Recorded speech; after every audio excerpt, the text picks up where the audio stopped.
빈부의 차가 빚어지는 것은 누가 빼앗거나 주어서 나타난 결과가 아니다. 산업의 상호관계와 재화의 흐름을 잘 아는 자는 늘 여유 있고 이를 제대로 모르는 자는 늘 부족하게 된다. 재화의 흐름을 잘 알아야 하는 까닭은 무엇일까요? 있습니다. 뭐 어렵지는 않아요. 여기 볼까요? 네, 여기 있습니다. 자산관리의 기본 원칙 첫 번째, 투자한 금융자산의 가치가 안전하게 보호될 수 있느냐 하는 정도. 이게 바로 뭐겠어요? 안전성이죠, 안전성. 여러분, 우리의 상식 차원에서 이런 것들은 다 알 수 있습니다. 예금의 안전성은 어떨까요? 높은 편입니다. 주식은요? 많이 돈을 벌 수도 있지만 손해를 볼 수도 있죠. 그렇죠? 나의 자산의 가치가 오히려 더 떨어질 수도 있습니다. 그래서 안전성이 낮죠. 이미 뭐 알고 있습니다. 그래서 안전성이라고 하는 거 첫 번째 원칙이에요. 두 번째 보도록 하겠습니다. 두 번째는 무엇이냐면 여기 이렇게 있습니다. 금융상품의 가격 상승이나 이자 수익을 기대할 수 있는 정도예요. 뭐겠습니까? 그래서 수익성입니다. 수익성. 그래서 일반적으로 요즘 예금에 대한 수익성이 굉장히 낮아요. 여러분 잘 아는지 모르겠지만 어른들은 진짜 잘 압니다. 이 은행에 예금해도 이자가 2%도 안 되는 경우가 훨씬 많습니다. 1.8% 막 이 정도. 예, 수익성이 되게 낮은 거죠. 그런데 그 주식 이런 경우는 그에 비해서는 훨씬 높죠. 그래서 주식의 경우는 수익성이 높은데 수익성을 기대할 수 있는데 또 손해도 볼 수 있으니까 안전성은 떨어지고 이런 거죠. 그래서 내가 주식에 투자할까? 내가 아니면 예금을 할까라고 했을 때 머릿속에 여러분은 이미 안전한 걸 할까, 수익을 기대할 수 있는 걸 할까 이렇게 이미 고려하고 있습니다. 다 생각하는 거예요. 그걸 이렇게 글로 표현해 놓은 거죠. 다 압니다. 다 알아요. 그 다음에 이거 있습니다. 보유하고 있는 자산을 현금으로 전환할 수 있는 그런 정도라고 했습니다. 이게 무엇이냐면 네, 이게 유동성입니다. 유동성. 살다 보면 현금이 급박하게 필요한 경우들이 발생할 수 있습니다. 그런데 나의 이 재산을 모두 이제 토지 막 이런 데다 넣어놨어요. 급박하게 돈이 필요한데 토지나 이런 것들을 처분해서 뭐 화폐로 현금으로 만들기 굉장히 어렵죠. 집을 처분하거나 이런 거. 그래서 일반적으로 이렇게 토지나 또는 건물이나 이런 것들, 집이나 이런 등의 부동산들은 유동성, 현금으로 전환할 수 있는 정도가 유동성이 낮다라고 보고요. 이 은행에 예금해 놓은 거 이런 거는 금방 쳐줄 수 있죠. 그렇죠? 그래서 유동성이 높다라고 얘기합니다. 그래서 자산관리의 기본 원칙은 첫 번째, 안전성, 두 번째, 수익 기대할 수 있는 정도, 수익성, 그 다음에 현금으로 전환할 수 있는 정도라고 해서 유동성이라고 얘기합니다. 그래서 여러분 그거 다 머릿속에 생각하고 있어요. 이제 나중에 여러분도 할 겁니다. 그리고 자연스럽게 이런 것들을 이게 유동성이 좀 낮은데 유동성이라고 말하지는 않지만 급박할 때 이렇게 현금으로 바꾸기가 어려운데 그럼 여기는 조금 이만큼만 투자하고 다른 데 이만큼 투자해야지 이렇게 한다고요. 예. 그게 자산관리의 기본 원칙. 이제 두 번째, 금융자산의 종류와 특징은 무엇일까라고 나왔습니다. 금융자산 중심으로 살펴볼 겁니다. 그래서 교과서 153페이지에 보면 여기 이렇게 있어요. 제시문이. 그림이 있습니다. 사회자가 만약 여유자금 1,000만 원이 있다면 어떻게 관리하시겠습니까? 그랬어요. 그랬더니 윤우는 필요할 때 언제든 필요할 때 돈을 바로 찾아 쓸 수 있는 요구불 예금. 요구불 예금이라는 말은 조금 안 들어봤을 수 있습니다. 그러나 여러분 대부분 이 요구불 예금 통장 하나씩 가지고 있어요. 조금 이따 정리할게요. 그럼 얘는 예금에 넣는다고 했는데 예금에 넣는다고 할 때는 안전성을 고려한 거죠. 안전하게 보호될 수 있는지. 그 다음에 필요할 때 언제든 돈을 바로 찾아 쓴다. 이건 뭐겠습니까?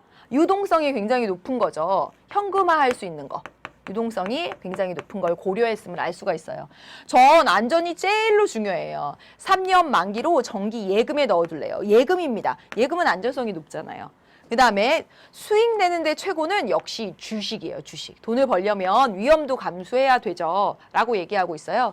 그래서 용준이 경우는 주식이라고 하는 상품에 투자를 하고 주식이라고 하는 상품은 수익성은 높지만 뭐가 떨어져요? 안전성이 떨어집니다. 그래서 일반적으로 이 수익성과 안전성은 좀 반대로 가고 있어요. 위험을 감수한 만큼 그래서 안전성을 보장하지 못하는 만큼 수익성이 높고요. 주식이 예금처럼 안전한 만큼 안전을 보장하는 만큼 수익은 낮고요. 네, 그렇습니다. 그 다음에 전 채권에 투자하겠어요. 예금보다는 조금 불안정하지만 더 많은 이익을 얻을 수 있으니까요. 그래서 여기에 관련돼서 지금 금융자산 뭐 나왔냐면 예금 나왔고요. 그 다음에 주식 나왔습니다. 예금이나 주식은 여러분이 잘 알고 있는데 여기 채권은 뭘까? 채권은 잘 모르는 경우가 굉장히 많죠.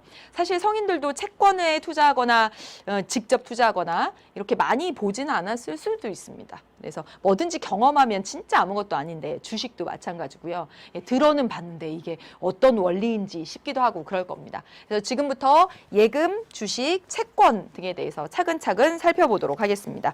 그래서 우리 교과서 153쪽에 보면 예부터 나와요. 금융자산의 종류 첫 번째 무엇이냐면 금융기관에 돈을 맡기고요. 이자를 받는 금융상품입니다. 얘가 뭐라고요? 그렇죠. 얘가 예금입니다. 예금.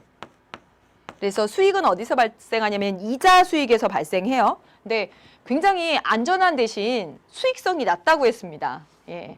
그래서 이자가 2% 안 되는 게 거의 대부분 안 되는. 그런데 이제 이 예금은 또 두 가지로 나누어서 볼 수가 있습니다. 이렇게 두 가지로 나누어 볼 수 있는데 입금과 출금이 매우 자유로운 그런 예금이 있어요. 이걸 무엇이라고 말하냐면 요구불 예금이라고 말합니다. 요구불 예금. 이렇게 이해하면 될 것 같아요. 요구하면 지불을 바로 해주는 예금이죠. 요구하면 바로 지급해주는. 그래서 입출금이 자유로운 예금이기 때문에 뭐가 바로 현금화할 수 있습니다. 그래서 유동성이 매우 높다는 특징을 가지고 있고요. 보통예금이라고 부릅니다. 그래서 거의 대부분의 사람들이 이 보통예금 통장은 다 하나씩 가지고 있습니다. 저도. 그래서 월급 들어오는 통장. 월급이 들어오고요. 자연스럽게 빠져나가고요. 예. 또 여러분들도 그렇게 용돈 들어와서 저축했다가 필요할 때 빼서 쓰고 이런 것들이 대부분 요구불 예금입니다. 필요할 때 현금으로 편하게 만들 수 있죠. 그래서 유동성이 높다 이렇게 얘기합니다. 또 하나는 무엇이냐면 일정 금액을 계약 기간 동안 맡겨요. 맡겨놓고 이자를 받는 건데요. 목돈을 만들기에 좋습니다. 그래서 뭐라고 말하냐면 저축성 예금이라고 말합니다. 저축성 예금.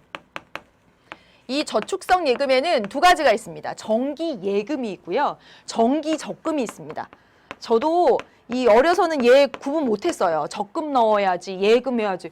얘가 아닌가? 얘 똑같은 거 아닌가? 이랬습니다. 이 예자가 무슨 예자냐면 맡길 예자입니다. 그러니까 이 예금은요. 목돈을 맡기는 거예요. 목돈을 딱 맡기는 거죠. 애초에 목돈을. 그래서 보다시피 어디냐면 여기 얘가 했어요. 저는 안전이 제일이에요. 3년 만기로 정기 예금에 넣겠다 했어요. 1,000만 원이 생기면요. 저는 3년 뒤에 찾을래요. 딱 넣어놨다가 맡겨놨다가. 그래서 목돈을 맡기는 거예요. 1,000만 원, 2,000만 원, 또 1억 딱 맡기는 거죠. 그래서 3년 뒤까지 이 돈을 허물지 않는 겁니다. 물론 중간에 뭐 해지할 수도 있죠. 그러면 약속된 이자를 다 받지 못합니다. 일반적으로 목돈을 맡기는 거기 때문에 다른 거에 비해서는 높은 편이에요. 네, 예금 이자가 높은 편인데 높아도 말씀드린 것처럼 2% 몇 퍼센트 막 이렇습니다. 예. 그러면 정기 적금은 뭐냐? 적금이 뭐냐면 이게 쌓을 적자입니다. 그러니까 목돈을 만들어가는 거죠.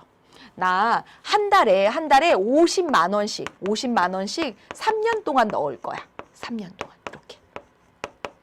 그래서 목돈을 만들어가는 거죠. 그래서 이 저축성 예금은 목돈을 만들어가거나 아니면 가지고 있는 목돈 자체를 운용하는 데 쓰이는 거고요. 요구불 예금은 돈을 넣었다 뺐다 하는 겁니다. 여러 학생들 중에는 정기 예금은 없겠지만 맞죠? 정기 예금은 없겠지만 정기 적금은 있는 학생들도 있을 수 있습니다.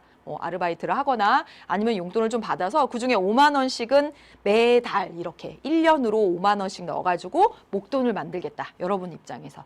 예, 그래서 이런 것들을 정기 적금 그리고 예금 이렇게 분류해서 해봤습니다.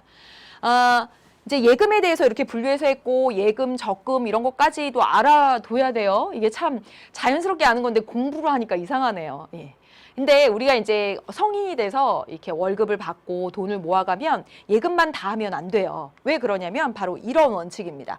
달걀을 한 바구니에 담지 말아라 하고 하는 아주 유명한 말이에요. 이게 뭐냐면 달걀을 한 바구니에 담으면 어떻게 되겠어요? 네, 옆에 달걀하고 부딪히면서 다 함께 깨지거나 이런 우려가 발생합니다. 즉 다시 말하면 돈을 버는데 한 달에 월급을 버는데 이 돈을 버는 월급의 모두 전체를 뭐 쓸 거 쓰고 나서 나머지는 다 주식에 투자하는 거예요. 뭐 수익이 나면 정말 다행이겠지만 이 손실 위험도 굉장히 크기 때문에 그러면 굉장히 많이 손실이 되죠.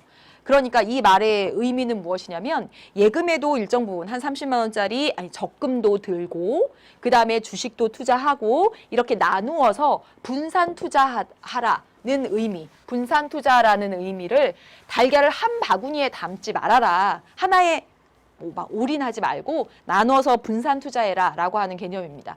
그래서 여러분의 여러분의 자산을 예금에 모두 넣기보다는 좀 이렇게 여러분의 성향에 따라 나눠서 내가 안전성을 지향하기 때문에 예금에 좀 많이 비중을 높이지만 그래도 수익성을 기대하면서 주식에 조금 또는 다른 상품에 조금 이렇게 할 수 있다는 거죠. 그래서 다른 상품도 이렇게 살펴볼 겁니다. 두 번째는 무엇이냐면 이거예요.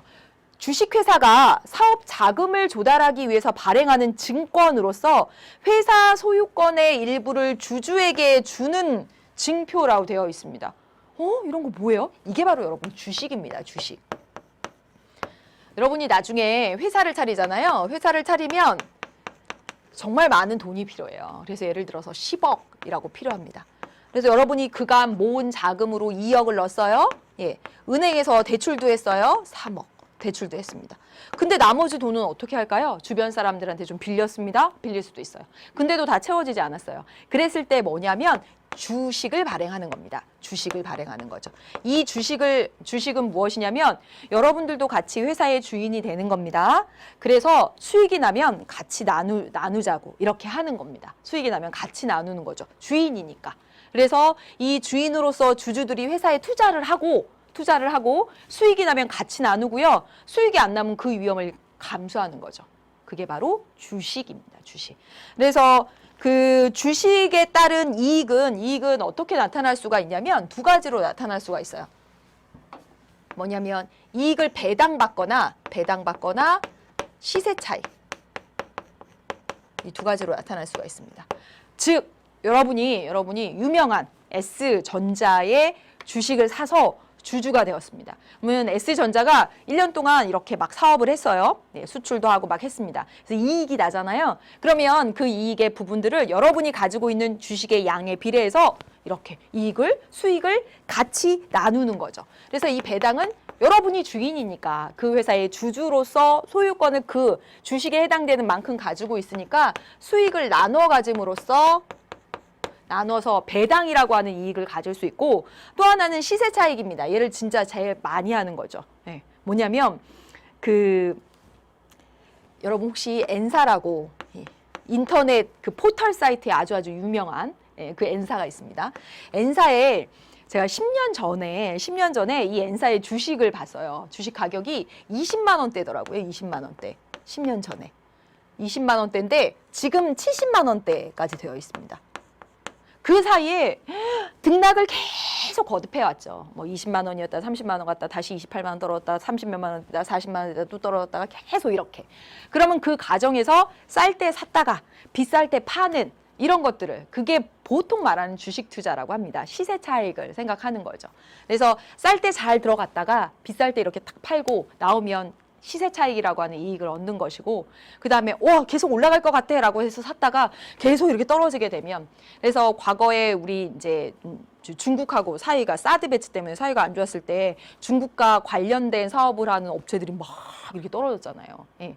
그랬을 때 올라갈 줄 알고 중국과의 무역이 계속 좋으니까 올라갈 줄 알고 샀다가 떨어져가지고 이렇게 손실을 보고 그런 경우도 있었습니다. 이게 바로 시세 차익이죠. 그래서 주식을 통해서는 배당 수익을 얻거나 아니면 시세 차익을 할 수 있는데 말씀드린 것처럼 여러 경제 상황에 따라서 위험 요소가 있어요. 그래서 수익을 많이 낼 수도 있지만 그렇지 않을 수도 있게 되는 거죠. 이게 바로 주식입니다.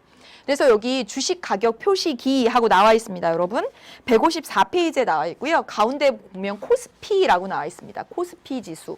라고 나와 있는데 이게 사실 그 코스피라고 하는 이제 거는 뭐냐면 국내 이제 증권 거래소에 상장된 그 종목 가격을 이제 종합적으로 나타낸 것인데 이렇게 해도 말이 어려워요. 그러니까 쉽게 이해하자면 그런 거예요. 뭐냐면 여기 숫자가 말하는 의미 정도만 알면 될 것 같아요. 이 1980년에 우리가 이렇게 탁 코스피 시장을 열면서 그때 이 코스피 지수를 100으로 시작했습니다. 100으로 시작했어요. 그런데 지금 여러분 얼마냐면 한 제가 오늘 봤을 때 2450 정도 됐습니다. 2450 정도 됐죠. 와, 그러면 그 1980년에 비해서 오늘날 우리나라의 기업들의 가치나 이런 것들이 이렇게 많이 성장했구나. 뭐 3천 이상 뭐 이렇게 간다라고 하는 예상도 있고 더 좋아지겠구나. 뭐 이렇게 등락을 계속 그 사이에서 이렇게 반복해 오긴 했지만 이것들이 바로 우리나라의 주식시장의 크기 뭐 이런 것들을 보여줄 수 있는 지표다. 이렇게 보면 되겠습니다. 그리고 그 다음에 볼 수 있는 것이 무엇이냐면 정부, 지방자치단체, 금융기관 및 주식회사가 다수의 사람으로부터 직접 자금을 조달하기 위해서 발행하는 차용증서. 그러면 차용증서가 뭐죠? 여러분 차용증서 별로 안 써봤겠지만 제가 여기 카메라 감독님한테 500만 원 빌려줘요. 그러면 혹시 잊어버리거나 안 갚으면 어떡하지? 라고 생각해서 카메라 감독님한테 500만 원 빌렸고 이자는 얼마씩 줄 거고 언제까지 다 갚겠다라고 하는 약속 증서를 받습니다. 그걸 바로 차용 증서라고 해요. 그래서 보통 그렇게 하는데 지금 여기서 뭐냐면 정부나 지방자치단체도 이렇게 운영을 할 때 돈이 필요해요. 그러면 그 필요한 돈을 국민에게 빌리는 거죠. 그걸 국채라고 합니다. 예, 채권이라고 해요. 채권. 근데 정부나 지방자치단체가 만든 채권을 국채라고 말하고요. 주식회사도 이렇게 채권을 발행할 수 있습니다. 이 채자가 무슨 채자냐면 빚지다 할 때 채자예요. 빚채자. 그래서 빚을 다수의 사람들한테 내고 그 다음에 증서, 채권이라고 하는 이 증서를 주는 거예요. 5천만 원을 저 빚졌어요. 당신에게. 그래서 이자는 얼마로 하고 언제까지 이거 다 갚아줄게요. 라고 여기에 증서에 써 있는 겁니다. 이게 바로 채권이에요. 그래서 주식회사도요. 회사가 이 회사를 설립해서 돈이 필요할 때 본인이 가지고 있는 자금, 은행에서 대출할 수도 있고요. 그리고 주주들한테 돈을 걷어서 주식도 할 수 있고 그 다음에 이렇게 채권을 발행할 수도 있는 거죠. 됐습니까? 네. 그래서 지금 대표적으로 채권, 그 다음에 주식, 그 다음에 예금 이렇게 살펴보았습니다. 수익성 측면에서 볼까요? 수익성 측면에서 보면 뭐가 제일 높았어요? 수익을 기대할 수 있는 정도예요. 그래서 이 주식은 손해 볼 수도 있습니다. 예. 그래서 이 안전성 측면에서는 뭐가 제일 높았어요? 예금이 제일 높았어요. 그러면 뭐가 제일 낮았습니까? 예금이 제일 높았고요. 뭐가 제일 낮아요? 주식이 가장 낮습니다. 수익성 측면에서는요. 주식이 제일 높고 수익성 측면에서는 이 예금이 제일 낮죠. 예금이 제일 낮았습니다. 바로 이 중간에 채권이 있다고 생각하시면 돼요. 채권이. 수익성도 이 사이 중간쯤, 안정성도 이 사이 중간쯤이다 라고 생각하면 된다고요. 예. 그래서 여기까지 해서 금융상품에 대해서 설명을 쭉 했습니다. 154페이지